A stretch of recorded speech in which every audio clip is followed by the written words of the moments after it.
considering how contagious all the illnesses my puppy suffered from. I was just worried about people's health. I mean, this wasn't just my puppy got sick, I got sick. The night that I brought her home, she was licking, and I looked how swollen her vagina and her bottom were. First thing in the morning, the day after we picked her up, she went to the vet. He said that she had a bad infection in her vagina and on her bottom because she had been sitting in her own urine for so long that she had urine burns. And so they had to shave her down and put her on antibiotics. He said, maybe that's because she was in a transport for so many days and she was kept in a crate and wasn't let out. I said, well, I think she's coughing a little bit. So that's when we did a blood panel. She came back with Bordetella and canine influenza. My vet said they're contagious and I need to have my puppy quarantined and kept separate and to take certain precautions. And he told me it would be wise to inform the rescue. So I did.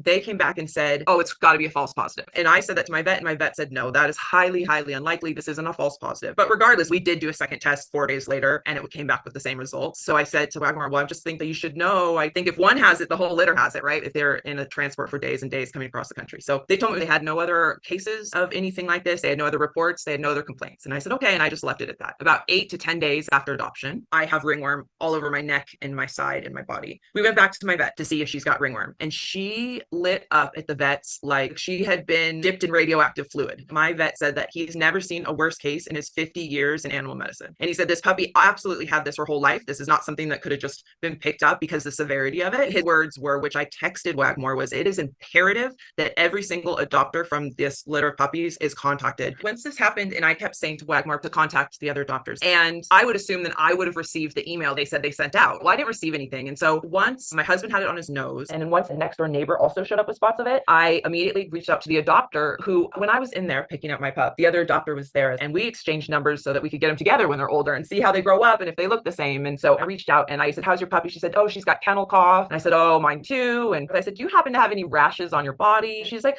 no, I don't have anything. And then the next morning I got a text saying, I've got something all over my body. And she sent me a bunch of pictures. And I was like, oh, that's ringworm as well. They said, have you gotten any notification from Wagmore? I alerted them about this. Did you hear anything from them or any follow-up? And she said, no, absolutely not. Her and her husband got ringworm, such a severe case of ringworm. So did their children that live outside the home. So did their other dogs. And then my neighbor's kids. So as this is happening and I'm talking to Wagmore and Wagmore saying, no, there's no other cases. We haven't had any contact from anybody. You're an isolated case. And then I hear from the other adopter, that is not to be the case. The adopter sent me emails that she had sent Wagmore and even Wagmore's reply to her. At this point, I'm livid because I wasn't asking for anything. I wasn't asking for help. I wasn't asking to return my dog. I wasn't asking for money back. I was just asking them to do the proper notification to other people that adopted a dog from the same litter of puppies. And so they're lying to me and telling me that it's an isolated, they didn't have any other contacts or any other information. And knowing that that wasn't to be true, that's when I got really, really upset.